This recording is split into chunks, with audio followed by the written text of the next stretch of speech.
911, what's your emergency? I called a little bit ago, the deputy said, I found out my granddaughter has been taken. She has been missing for a month.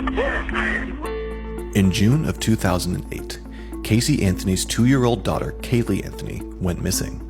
The circumstances around her disappearance and her subsequent death were the topic of a highly publicized and controversial criminal trial that took place in Orlando, Florida in 2011. In the month between when Kaylee went missing and when Cindy called the police, Casey Anthony was seen partying and got a tattoo which read Bella Vita, or Beautiful Life in Italian. In addition, evidence was found that Casey, or someone using Casey's computer, had conducted internet searches for chloroform and foolproof suffocation. In December of 2008, the remains of Kaylee Anthony were found in a wooded area near the Anthony family household in Florida. No official cause of death could be determined, but duct tape was found attached to her jaw. The BTK killer, also known as Dennis Rader, was a serial killer who murdered 10 people in Kansas between 1974 and 1991. His name comes from his method of killing his victims: bind, torture, kill. Rader was known for leaving clues at the crime scenes and taunting authorities and the media with letters, diagrams, and puzzles describing his crimes. The BTK killer's taunts and letters to the media and police kept the case in the public eye for decades, but it was not until 2004 that he was finally caught. This came after he sent a floppy disk to the police and media, which was traced back to him and led to his arrest. Rader pleaded guilty to all 10 murders and was sentenced to 10 consecutive life sentences without the possibility of parole. I will accept these pleas of guilty. I judge you, Dennis L. Rader, guilty of murder in the first degree. During his trial, he described his crimes in chilling detail. After I strangled her with a belt, I took the belt off, retied that with pantyhose, and at that time masturbated certainly.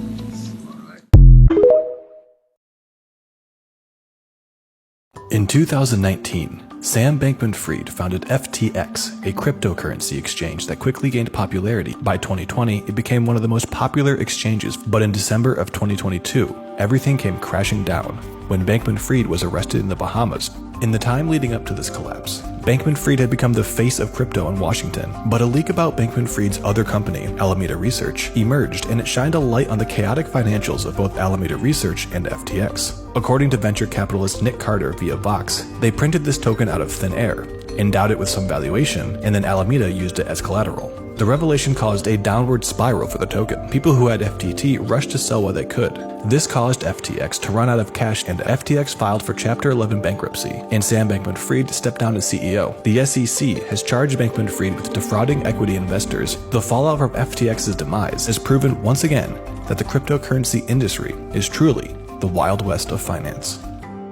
In June 2015, a shocking crime took place in Springfield, Missouri. Claudine Dee Blanchard, a devoted mother and caregiver to her disabled daughter, was brutally murdered in her home. Her daughter, Gypsy Rose Blanchard, and her boyfriend, Nicholas Godejohn, were later arrested and charged with the crime.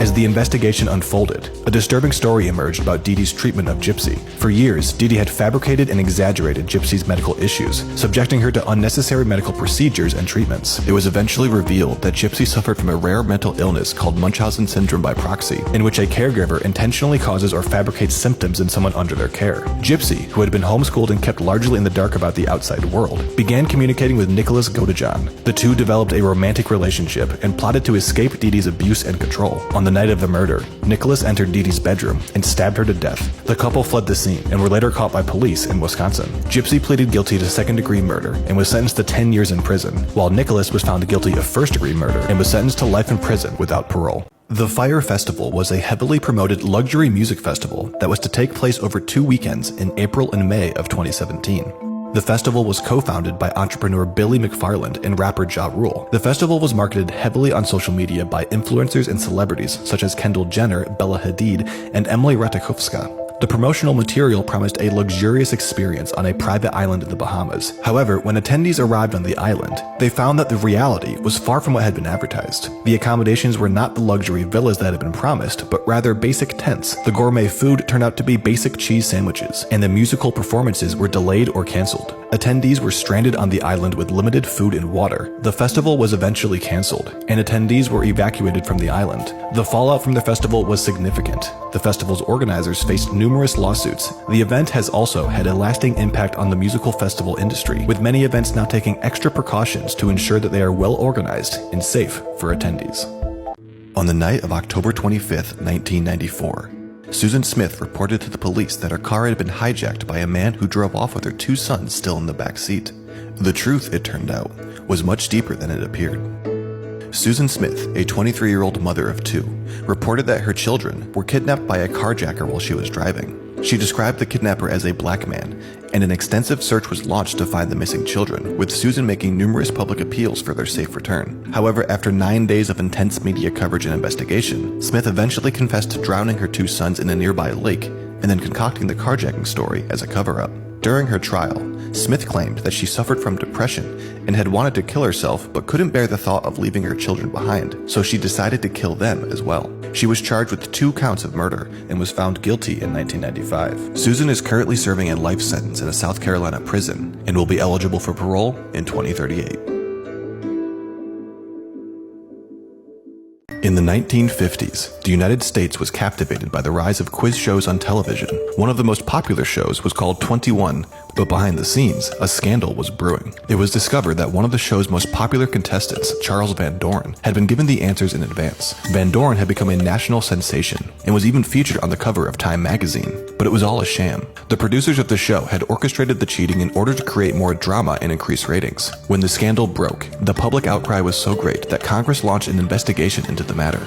The investigation revealed that the quiz show scandals were much more widespread than initially believed. Many of the people involved in the scandal were brought before the Congressional Committee to testify, including Van Doren himself. He eventually apologized to the public for his role in the deception. The fallout from the scandal had a lasting impact on the television industry, and while quiz shows still remain popular on television, the quiz show scandal of the 1950s continues to be a cautionary tale about the importance of integrity and honesty in the entertainment industry. Imagine as you were hearing a sentence from a judge, you were allowed to bring a gun into the court. Logic back in 1912 was quite different from logic now.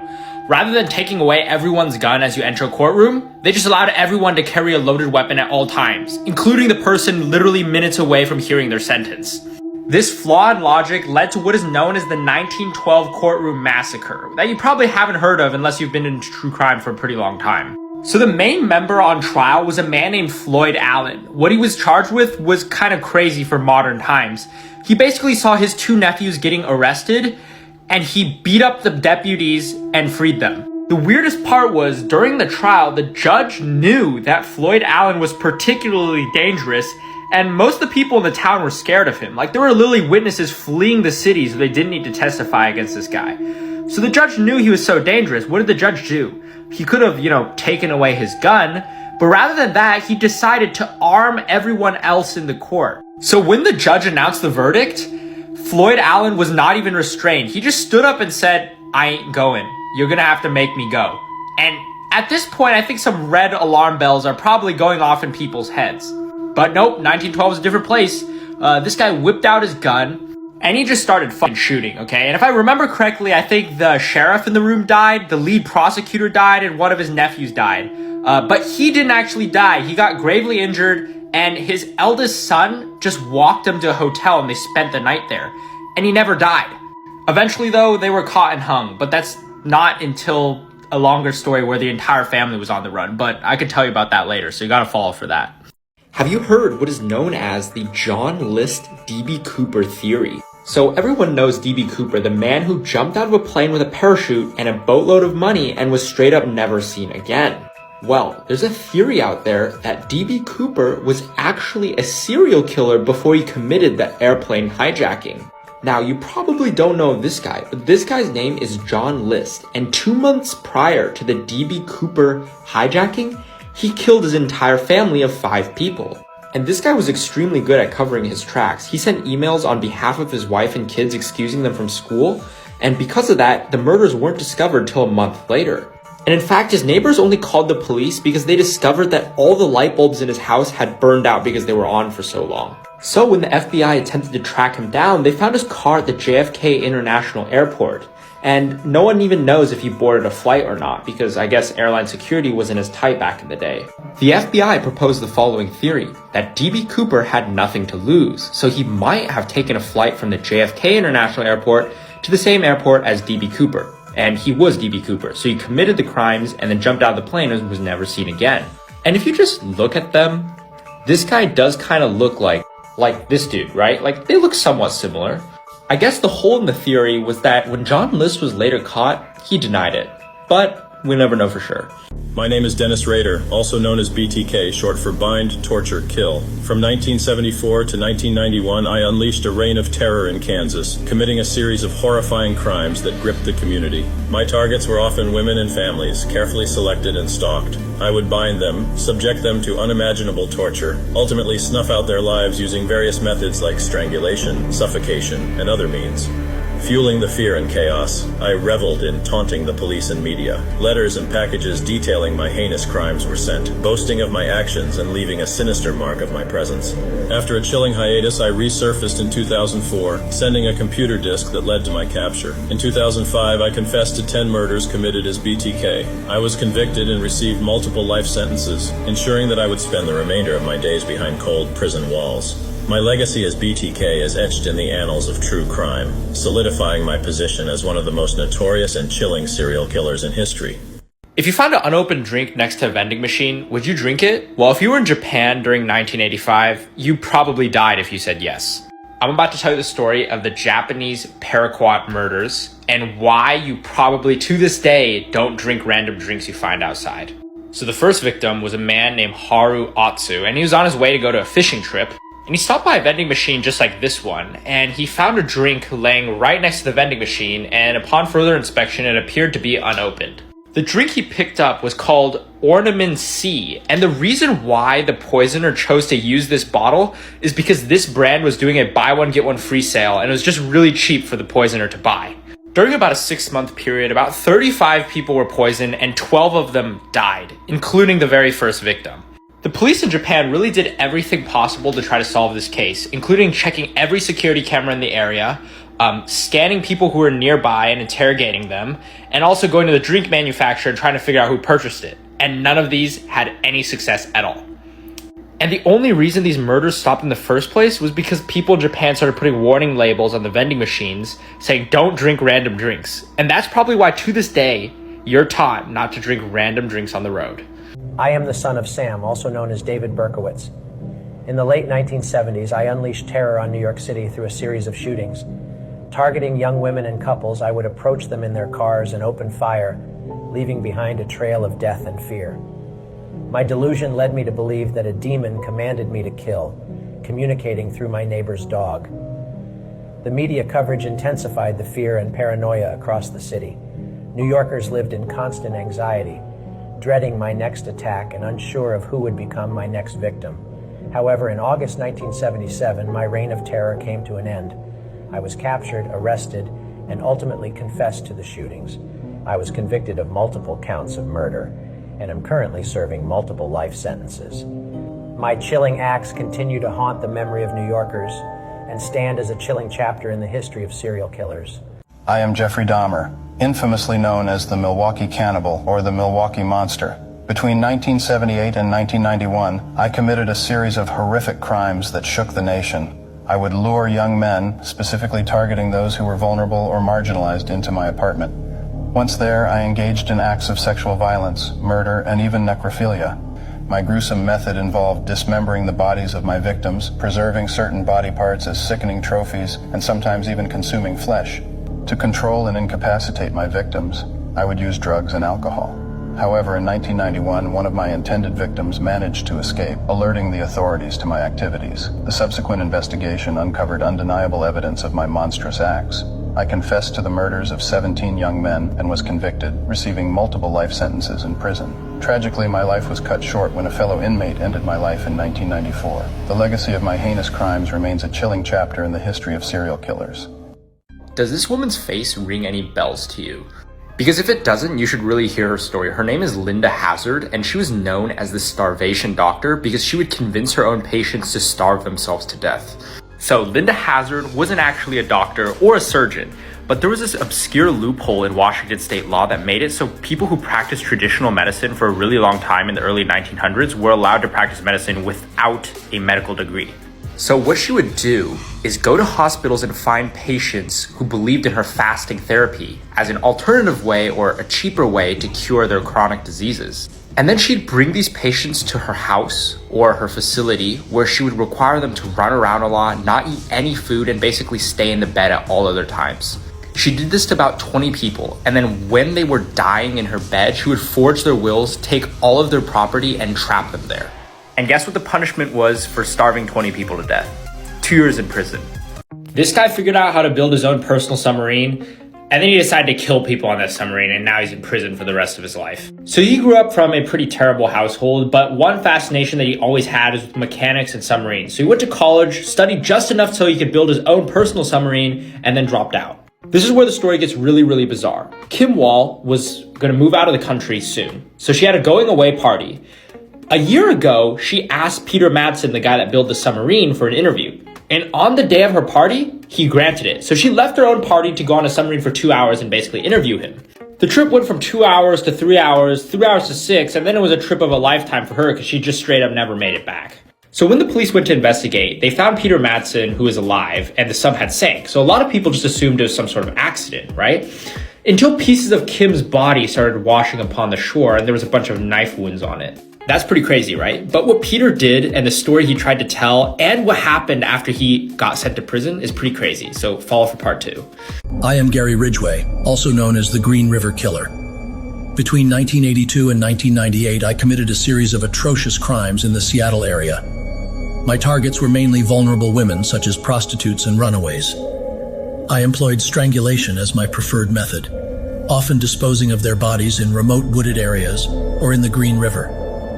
Throughout my murderous spree, I took the lives of at least 49 women, although I later confessed to a total of 71 murders.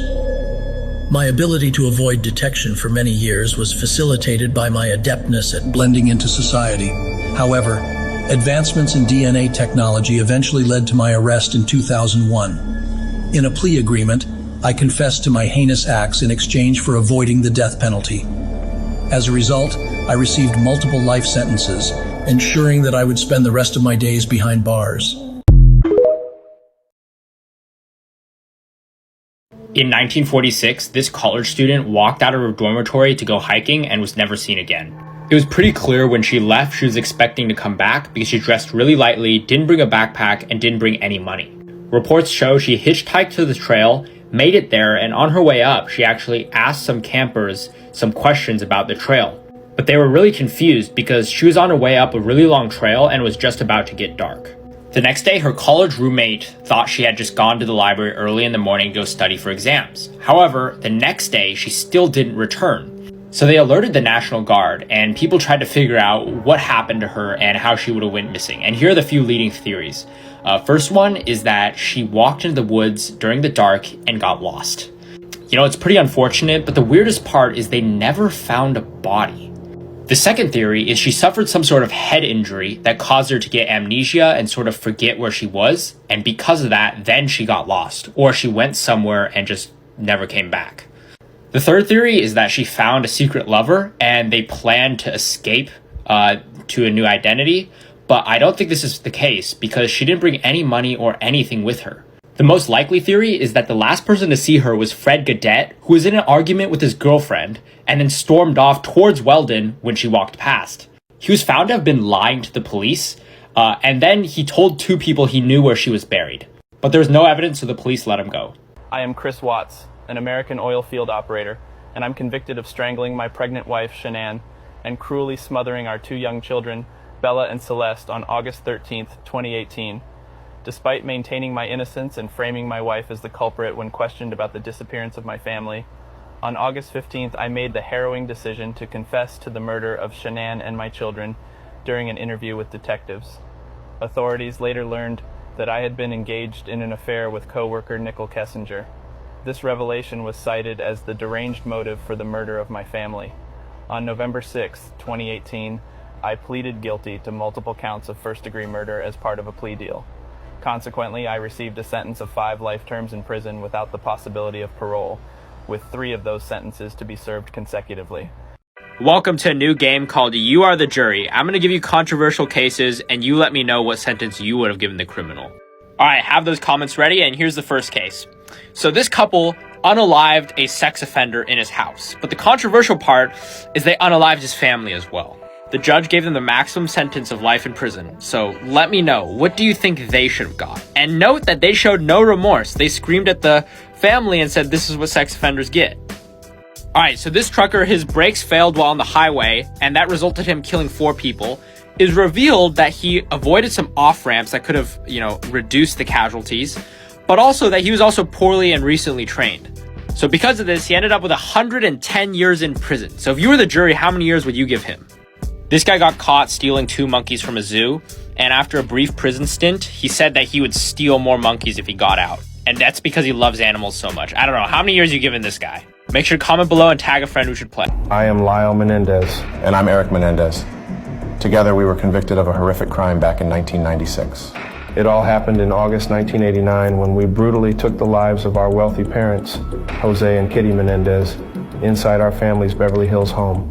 Initially, we denied any involvement, but the evidence uncovered a shocking motive: inheritance. During the trial, our troubled family dynamics and allegations of abuse came to light. We shot our parents multiple times and went to great lengths to stage the crime scene as a random act of violence. However, suspicions arose, leading to our arrest in 1990. The trial garnered significant media attention, and we were ultimately found guilty of first-degree murder. Today, Eric and I are serving life sentences, confined behind bars for the heinous crimes we committed against our own parents. My name is Kenneth Bianchi. I'm Kenneth's cousin Angelo Buono Jr. We are known as the Hillside Stranglers, originally believed to be only one killer.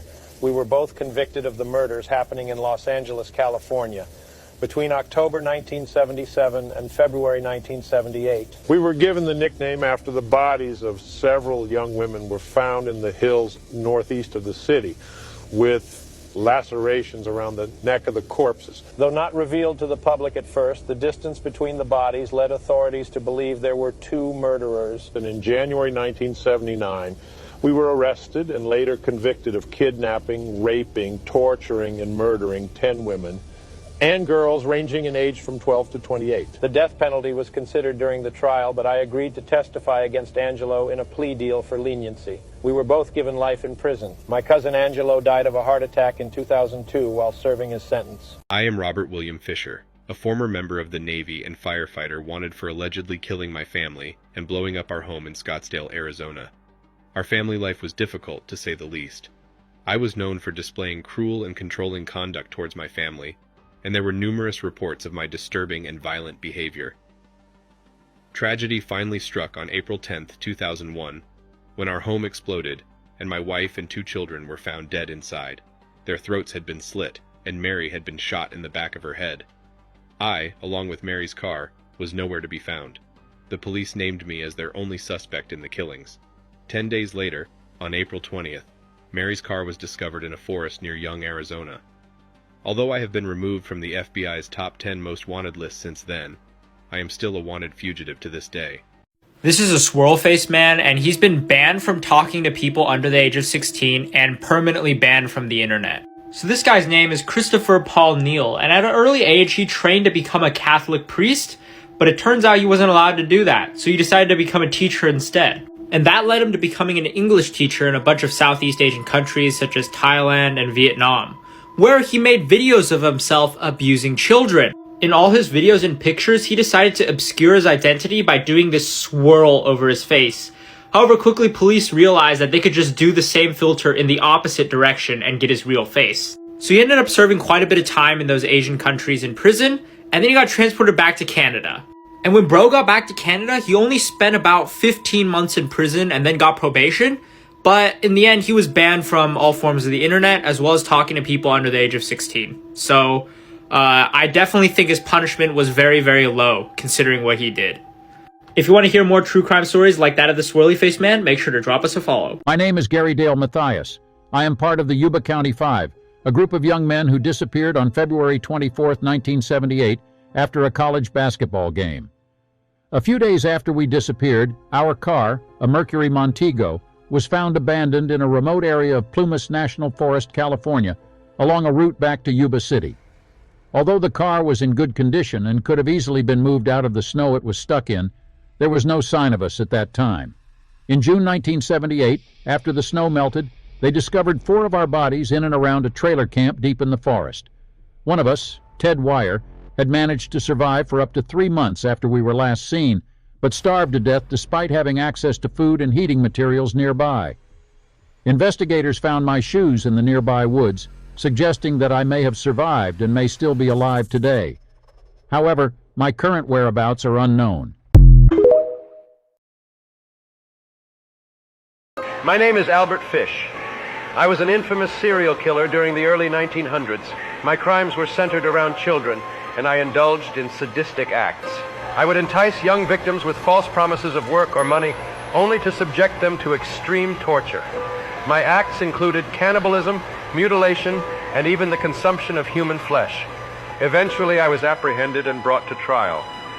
The shocking nature of my crimes shocked the public and captivated the media. The trial exposed the horrifying details of my actions, leaving a lasting impact on society's collective psyche. In the end, I was found guilty and faced the consequences for my monstrous acts. The extent of the brutality and sadism associated with my name solidified my status as one of history's most infamous and reviled serial killers. I'm Andrew Cunanan, a notorious serial killer who operated during the 1990s. My crime spree was characterized by a calculated and chilling series of murders. I selectively targeted individuals from my past, including former lovers and acquaintances, leaving a trail of devastation in my wake. One of the most notable figures among my victims was the esteemed fashion designer Gianni Versace. My actions revealed a disturbing pattern of violence and manipulation. I meticulously planned each attack, ensuring that I could strike without detection. The murder of Gianni Versace marked a significant climax in my killing spree, attracting intense media attention and sparking a nationwide manhunt to bring me to justice. Tragically, the pursuit ended when I took my own life, leaving behind a legacy of fear and confusion. The impact of my crimes extends far beyond the lives I claimed. It serves as a haunting reminder of the depths to which human nature can descend. I am Susan Lucille Wright, an American convicted murderer from Houston, Texas. In 2003, I made headlines for tying my husband, Jeff Wright, to a bed and stabbing him a total of 193 times, committing what's considered mariticide and burying his body in the backyard of our Harris County home. I pleaded self-defense in the case, claiming a history of abuse from my husband. The court nevertheless convicted me of murder in 2004, sentencing me to 20 years at the Crane Unit in Gatesville, Texas. My parole requests were denied twice, on June 12, 2014, and July 24, 2017, respectively. However, I was eventually granted parole in July 2020, and I was released from prison on December 30, 2020. In my time in true crime, I've heard of a lot of people go missing in a lot of different ways, but this guy, Brian Schaefer, went missing and no one's found him since, and his story is just the most bizarre one ever. All right, so Brian was a medical student and spring break had just started, right? So he was really tired from cramming on all these exams and he decided to go celebrate with his friends. So there's footage of him entering a bar that had one entrance, right? And this was in Columbus, Ohio, one of the cities with the most security cameras in the entire nation. So they clearly got him on camera entering the bar, right, with some of his friends. However, once he entered, he never exited. There was no other exit. Everywhere else was monitored by cameras. And they looked all around the bar and he just never left. In fact, they even checked the sewer system to see if he might have crawled through the sewer somehow. Didn't happen. And I think the weirdest part about this case is there's absolutely zero clues. They brought in police dogs to sniff the area. They checked every location around the area to see if there were any clues. There's none. This guy just went into a bar and was never seen again, never heard from again, and no one knows what happened to him. My name is Kerry Anthony Stainer. I'm also known as the Yosemite Park Killer, or simply the Yosemite Killer. I was convicted of the murders of 4 women between February and July 1999. The murders occurred in Mariposa County, California, near Yosemite National Park, where I worked as a handyman at the Cedar Lodge Motel in El Portal, California, just outside the Highway 140 entrance to Yosemite National Park. Though I was linked to 4 victims I found through the motel, I was also suspected of murdering at least 4 more individuals who were either killed or disappeared around the area. despite pleading insanity, citing events such as the kidnapping of my younger brother Stephen back in 1972. My mental state and sexual deviancy began long before that, and I was found guilty. I was sentenced to death for the 4 confirmed murders, and I'm still on death row at San Quentin State Prison in California. I am Ed Gein, a notorious American murderer from the 1950s. Driven by a twisted obsession with human anatomy, I exhumed corpses, targeting women resembling my deceased mother. Using their body parts, I created macabre trophies and household items. My crimes involved mutilation, necrophilia, and even cannibalism. The shocking discovery of my gruesome possessions inside my farmhouse horrified the nation. My case inspired fictional characters, cementing my status as one of history's most disturbing murderers. Found guilty but declared legally insane, I spent the rest of my life in a mental institution. My legacy serves as a haunting reminder of the depths of human depravity in the annals of criminal history. I'm Charles Manson, a notorious cult leader and convicted criminal. Back in the late 1960s, I formed a commune known as the Manson family, composed of mostly impressionable young individuals. Under my direction, we carried out a series of shocking murders. On August 9, 1969, my followers brutally killed actress Sharon Tate, who was 8 months pregnant, along with 4 others at her Los Angeles home. The next night, we targeted Leno and Rosemary LaBianca, a wealthy couple. I manipulated my followers using drugs and my charismatic persona to coerce them into committing these violent acts, all in line with my twisted belief in an impending apocalyptic race war called Helter Skelter. Eventually, I was arrested, charged with murder and conspiracy, and found guilty of first-degree murder. As a result, I was sentenced to life imprisonment. My crimes and the manipulation of my followers have earned me a place as one of history's most infamous criminals. I am H.H. Holmes, known as Herman Mudgett, a notorious American serial killer of the late 19th century. During the 1893 World's Fair in Chicago, I constructed the infamous Murder Castle, a macabre hotel designed to fulfill my sinister desires. With hidden passages, secret rooms, and deadly traps, I ensnared unsuspecting guests.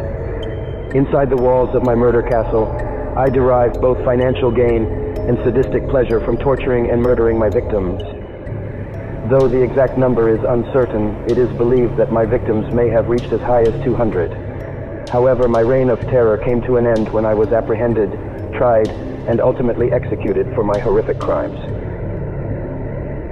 Today, I am remembered as one of America's earliest and most chilling serial killers, leaving behind a legacy that continues to fascinate and horrify, forever etched in the dark chapters of criminal history. My name is Harold Frederick Shipman, Jr., also known as Fred Shipman. I became the serial killer known in England as Dr. Death. I specifically targeted vulnerable elderly people who trusted me as their doctor, and callously ended their lives either by administering a fatal dose of drugs or prescribing them an abnormal amount of medication. After multiple suspicions from coroners handling the bodies of my victims, I was arrested in 1998, and then found guilty in 2000 of murdering 15 patients who were under my care. The court sentenced me to life imprisonment. I decided to cut that sentence short. On January 13th, 2004, at the age of 57, I took my own life in my cell at HM Prison Wakefield, located in West Yorkshire. I am Candace Lynn Montgomery. I was accused of murdering Betty Gore, my lover's wife, in Wiley, Texas, on June 13th, 1980. At that time, I was married to Pat Montgomery and we had 2 children. In 1977, we moved to Collin County, Texas, where I met Betty Gore, a middle school teacher, and we became close friends, despite the fact that I was engaged in an extramarital affair with her husband, Alan. One day, Alan was out of town. Growing concerned when he couldn't reach his wife by phone, he asked our neighbors to check on her. After forcefully entering the family residence, they made the horrifying discovery of Betty's lifeless body, struck 41 times with an axe. Investigators determined I was linked to the murder, but a polygraph proved I was telling the truth about acting on self-defense against Betty, who attacked me first with that axe. I was found not guilty by the jury on October 30th, 1980. I am Gerald Blanchard, known as one of the most ingenious thieves in modern history. In 1998, I stole the Star of Empress Sisi, one of 27 diamond and pearl hair ornaments worn by Elizabeth of Bavaria. The police believed that I disabled the alarm and substituted the jewel with a replica I had purchased at a souvenir shop after casing the area a few days prior. It took 2 weeks before the authorities realized the switch had occurred. Following my arrest, I decided to cooperate with the police and led them to my grandmother's basement in Winnipeg, where I had concealed the Sisi Star. On November 7, 2007, I pleaded guilty to 16 charges of robbery and fraud in Canada and elsewhere in the world. I would have spent the rest of my life in prison, should I had been tried in the U.S. Under the Canadian justice system, I was sentenced to only 8 years in jail, serving only 2 years and then being paroled to a halfway house. I am Dennis Andrew Nilsson, a Scottish serial killer and necrophile who murdered at least 12 young men and boys in London from 1978 to 1983. I committed all my murders at the 2 North London addresses where I lived between 1978 and 1983. I would lure my victims to these locations through deception and then strangle them, sometimes followed by drowning. After each murder, I had a ritual of bathing and dressing the victim's body, which I would keep for extended periods of time. Eventually, I would dissect the remains and dispose of them either by burning them in a bonfire or flushing them down a toilet. I was convicted of 6 counts of murder and 2 of attempted murder and received a life imprisonment sentence. On the 12th of May 2018, I passed away at York Hospital due to a pulmonary embolism and a retroperitoneal hemorrhage. I am Keith Hunter Jesperson, known as the Happy Face Killer. During the early 1990s, I committed a series of heinous crimes in the United States. Over 5 years, I targeted and preyed upon women, strangling them to death. After taking their lives, I disposed of their bodies in remote locations. What made me particularly chilling was my habit of taunting law enforcement and media. I would send handwritten letters signed with a smiley face, earning me the nickname Happy Face Killer. However, my crimes eventually caught up with me and I was captured in 1995. I am now serving multiple life sentences in prison for my brutal acts. I am Otis Toole, an American serial killer convicted of 6 counts of murder. I met my partner Henry Lee Lucas in 1976, and together we became associated with a number of killings and attempted murders, from the burning of a boarding house to the strangulation of a Florida woman. I made confessions that ultimately led to murder convictions, but later on I recanted those confessions. The credibility of the case against Lucas, which relied on my corroborating statements, raised doubts about whether either of us was truly a serial killer. Some, including journalist Hugh Ainsworth, suggested that we were merely compliant interviewees whom the police used to close unsolved murder cases. 2 of the convictions that stuck landed me the death sentence, but were both commuted to life in prison. I died in my cell from cirrhosis at the age of 49. I am Carla Homolka. And I am Paul Bernardo. Together we became notorious for the Ken and Barbie killings that took place in Canada during the early 1990s. As a then husband and wife duo, we unleashed a wave of terror through a series of heinous crimes. We abducted, sexually assaulted, and brutally murdered 3 innocent teenage girls, including my own sister, Tammy. These acts of unspeakable cruelty were meticulously planned and executed, with some of the horrifying assaults captured on chilling videotapes. However, our dark secrets could only remain hidden for so long. A relentless police investigation exposed the extent of our depravity, and the truth behind our twisted actions emerged into the public eye. Controversially, I struck a plea deal that portrayed me as a cooperative witness, leading to a reduced sentence. This decision sparked immense outrage and raised questions about justice and the severity of punishment. I was ultimately convicted for my role in the crimes. I was found guilty of numerous charges, including murder and sexual assault, and was sentenced to life in prison with no chance of parole. The Ken and Barbie killings stand as a chilling reminder of the depths to which human evil can sink. Here's a story about how a guy blew up his own mom on an airplane to get revenge on her and get a life insurance payment. United Flight 629 was en route from Denver to Portland when a few minutes after takeoff, it exploded, which ended up killing 39 passenger and 5 crew members. So investigators needed to figure out whether it was an accident or an intentional explosion. And it turns out very quickly they figured out it was an intentional explosion because they found fragments of dynamite. So the investigation started by checking everyone on board and seeing which people had a reason to die. And it turns out this guy's mother was on board and she was a wealthy businesswoman. The reason why they suspected that he might have did this is number one, his mom purchased pre-flight life insurance, and number two, he always had disagreements with his mom on how to manage their restaurant. And in fact, years earlier, he had actually bombed his own restaurant to get an insurance payout. And obviously, they had enough to charge this guy with a crime. His wife snitched on him, there were fragments of dynamite found in his house, and he later confessed. They wanted to sabotage him for destroying a plane, obviously, but that law hadn't existed yet because airline bombings were still relatively new. So instead, they charged him with first-degree murder and sentenced him to death. I am Mikhail Popkov, a Russian serial killer, rapist, and necrophile nicknamed the Werewolf due to the extremely brutal nature of my acts. Between 1992 and 2010, I committed the sexual assault and murder of 78 girls and women in Angarsk, Irkutsk in Siberia, and Vladivostok in the Far East. However, I have confessed to and am suspected of at least 83 such crimes in total. I would extensively mutilate the bodies of my victims and engage in sexual acts with them. In 2015, I was convicted of 22 murders and received a life sentence. 3 years later, I confessed to an additional 59 killings. On December 10th, 2018, I was convicted of 56 of the 59 additional murders. Despite calls for my execution, the police could not find sufficient evidence to prove the remaining 3 murders. As a result, I was given a second life sentence. This is Owen Parfait, a man who is supposedly abducted by the devil, and after hearing his story, I low-key believe it. So the year is 1760. This guy is paralyzed. He is a literal cripple. He can't get up. He can't walk. So his sister brought him out to the porch where he could sit down and watch some fireworks. Right next to him was a group of farm workers who were working within earshot of him, so they could obviously hear him if something happened. And keep in mind, there were no vehicles that could take him away. The sister left for a few minutes, came back, and the crippled man was gone. You see, what made this case so interesting to me is there's really no credible theories out there. No one has any idea what happened. Maybe he was carried off the porch, but who would carry this old man off the porch? Maybe he got up and walked away. Well, he's paralyzed. He can't do that.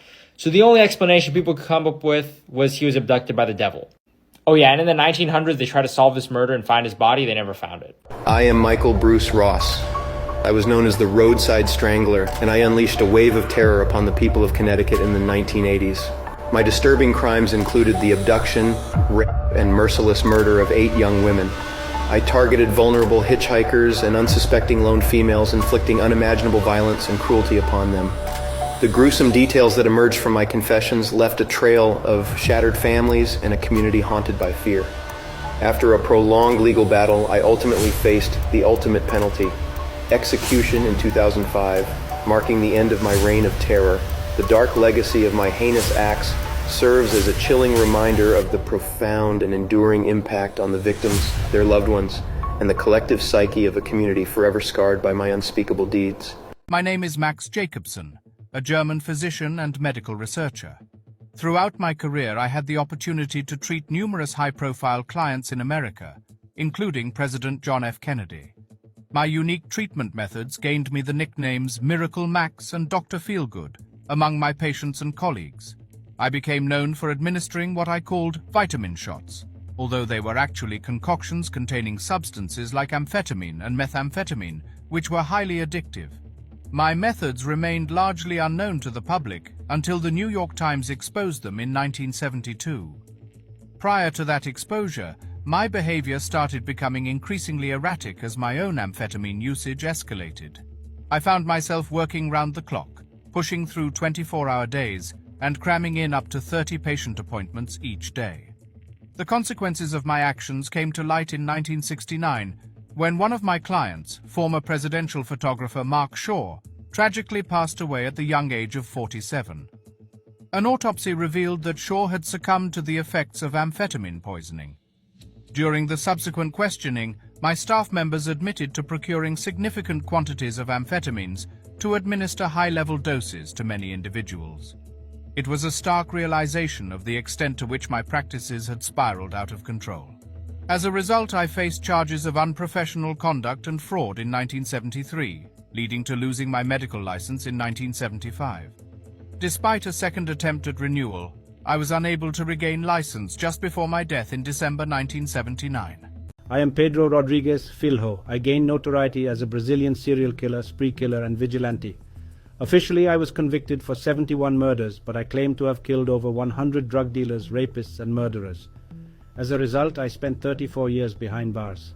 I was released from prison in 2007 before I was imprisoned again, this time on charges of inciting a riot and deprivation of liberty. I received an 8-year sentence but was released early in 2018 for good behavior. Since my second release, I reformed myself from my previous vigilantism and committed to living a crime-free life, gaining celebrity status in Brazil, and started a YouTube channel called Pedrinho X Matador. On my channel, I commented on modern crimes and educate the public, emphasizing that criminal acts are not something to be proud of. Sadly, on March 5th, 2023, I was shot and killed by 2 gunmen in Mogi das Cruzes, Brazil. No suspects have been arrested. I'm Pedro Lopez, a Colombian serial killer known by many as the Monster of the Andes. From 1969 to 1980, I murdered a minimum of 110 people, mostly young women and girls. However, I claim to have killed over 300 victims. In 1969, I went to prison for auto theft. After my release, I traveled throughout South America, during which I conducted the killings of hundreds of girls in Peru and Colombia. In 1980, I was caught trying to abduct a 12-year-old girl. I received a 16-year prison sentence, which was the maximum penalty for murder in Ecuador at that time.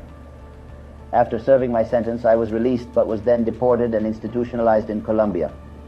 I remained under psychiatric care until 1998 when I was released. However, I wasn't exactly cured. I am now a wanted fugitive after being connected to a murder committed in 2002. As of 2023, my whereabouts remain unknown. This is Owen Parfait, a man who is supposedly abducted by the devil, and after hearing his story, I low-key believe it. So the year is 1760. This guy is paralyzed. He is a literal cripple. He can't get up. He can't walk. So his sister brought him out to the porch where he could sit down and watch some fireworks. Right next to him was a group of farm workers who were working within earshot of him, so they could obviously hear him if something happened. And keep in mind, there were no vehicles that could take him away. The sister left for a few minutes, came back, and the crippled man was gone. You see, what made this case so interesting to me is there's really no credible theories out there. No one has any idea what happened.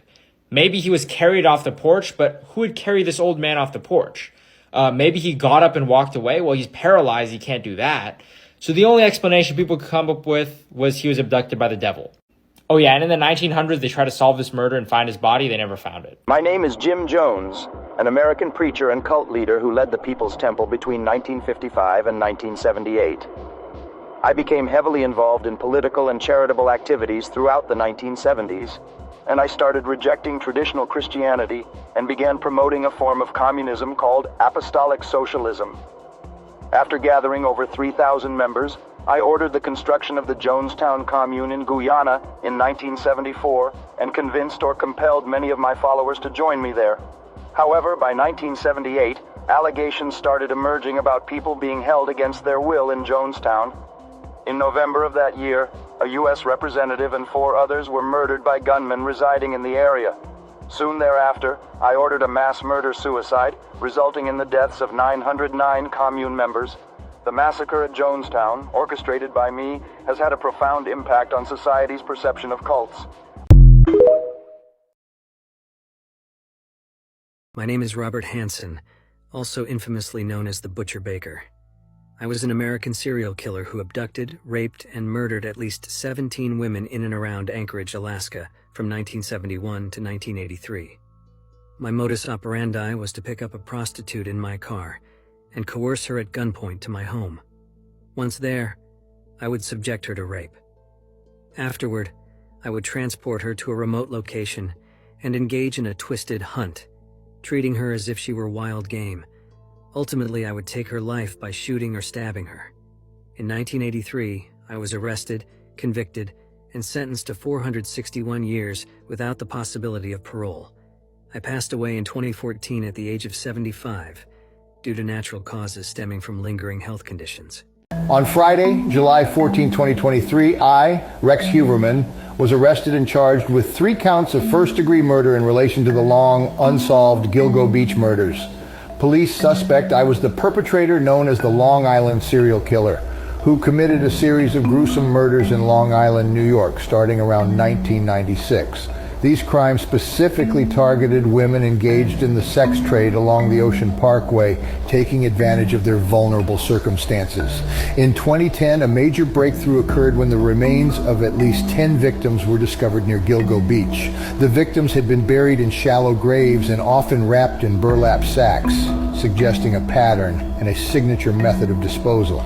The investigation, led by the Suffolk County Police Department and supported by the FBI, had been a painstaking process.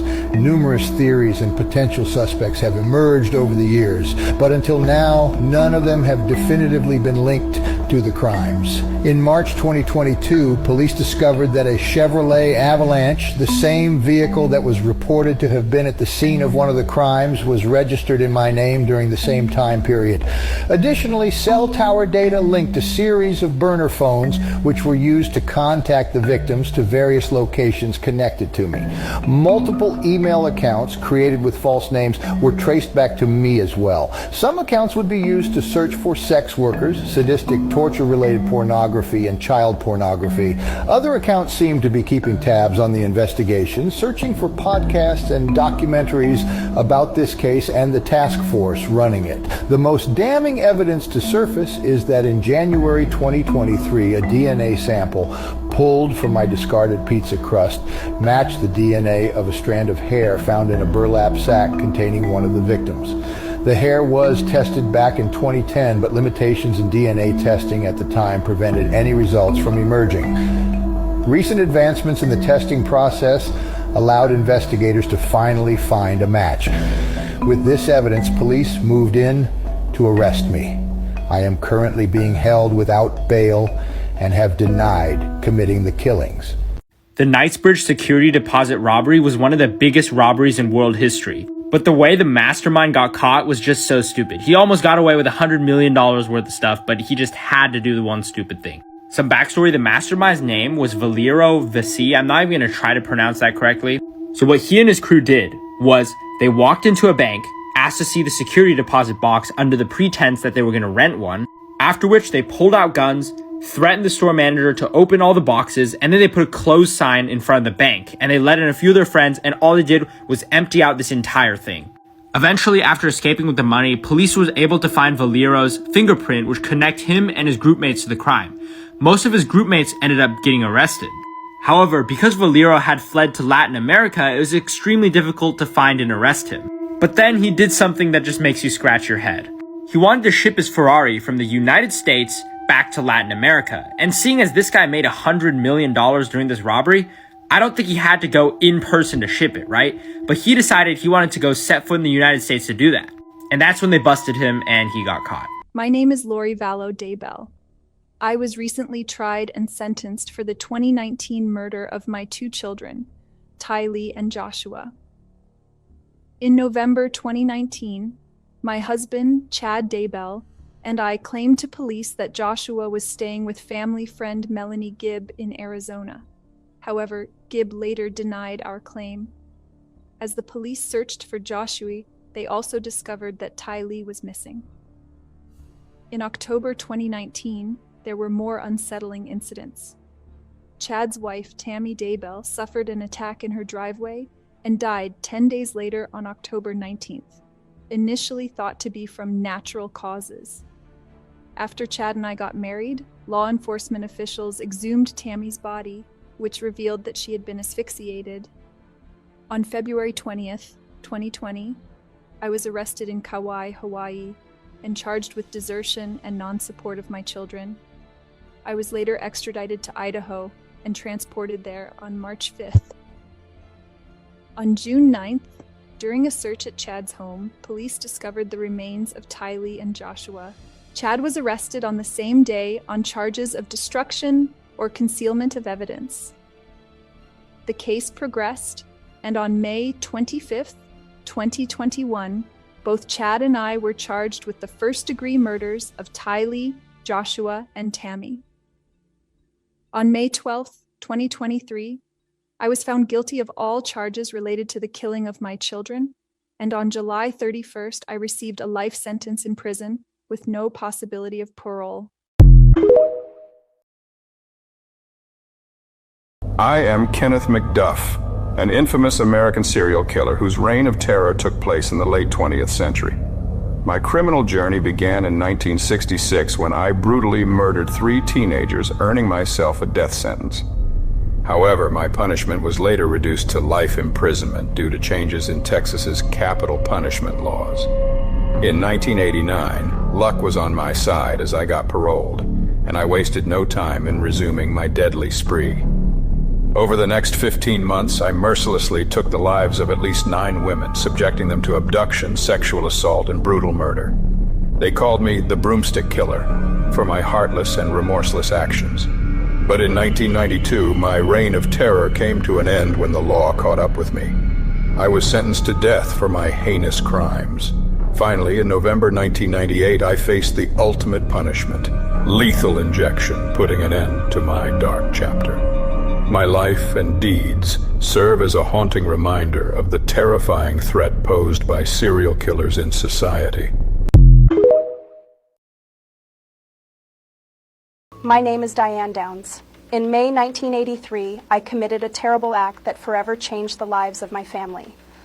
I murdered my own daughter and attempted to do the same to my other 2 children near Springfield, Oregon. After these heinous crimes, I concocted a false story for the police, claiming that a man had tried to carjack me and, in the process, had shot my children. However, the truth eventually caught up with me after evidence did not add up. In 1984, I was convicted of killing my children so that I could be with a married man, according to prosecutors, and was handed a life sentence in prison. I wouldn't be considered for parole until 2009. In a desperate attempt to regain my freedom, I climbed an 18-foot barbed wire fence and briefly escaped custody in 1987, but was quickly recaptured 10 days later after a 14-state hunt. I was given 5 additional years to my sentence, and my numerous requests for parole have been consistently denied. Psychiatrists who have evaluated me diagnosed me with several personality disorders, including narcissistic, histrionic, and antisocial traits. One even referred to me as a deviant sociopath.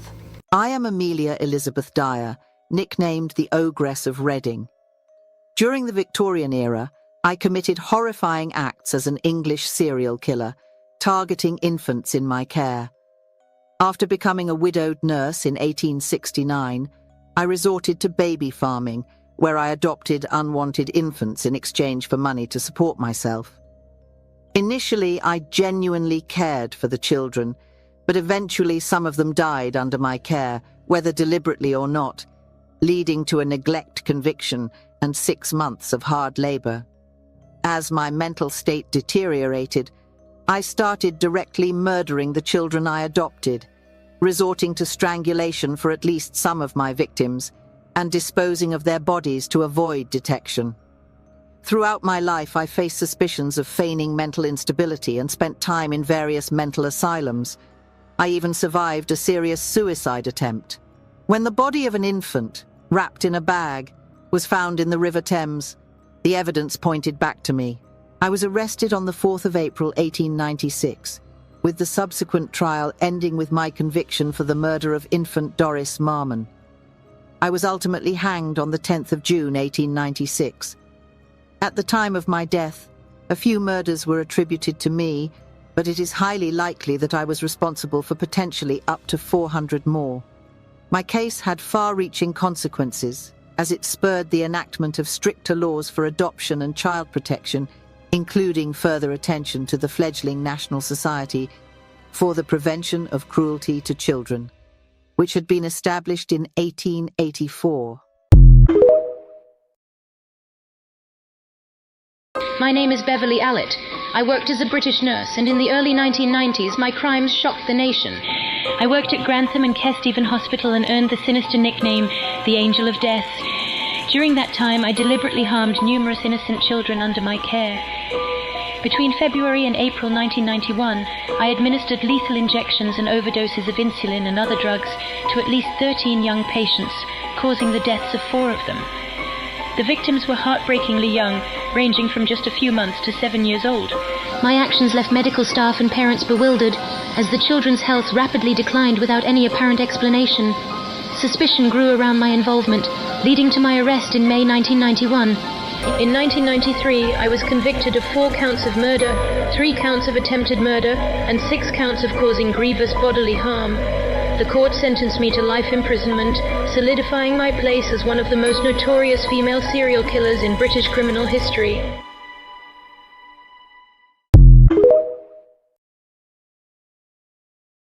My name is Jennifer Pan. In 2010, I was convicted of orchestrating a kill-for-hire attack against my own parents in our Unionville, Ontario home. The motive behind this dreadful act was my parents' controlling behavior and their strong disapproval of my boyfriend, Daniel Wong. Me and an old high school classmate went through a series of connections to hire 3 gunmen to kill my parents. After I left the door open for them that night, they took my parents into the basement and shot them multiple times. After my 3rd interview with the authorities, I confessed to the crime and was found guilty of multiple charges and sentenced to life imprisonment. The court ruled that I would be eligible for parole after 25 years. As of May 2023, the Court of Appeal for Ontario made a decision to order a retrial for me and my fellow conspirators on the first-degree murder charge.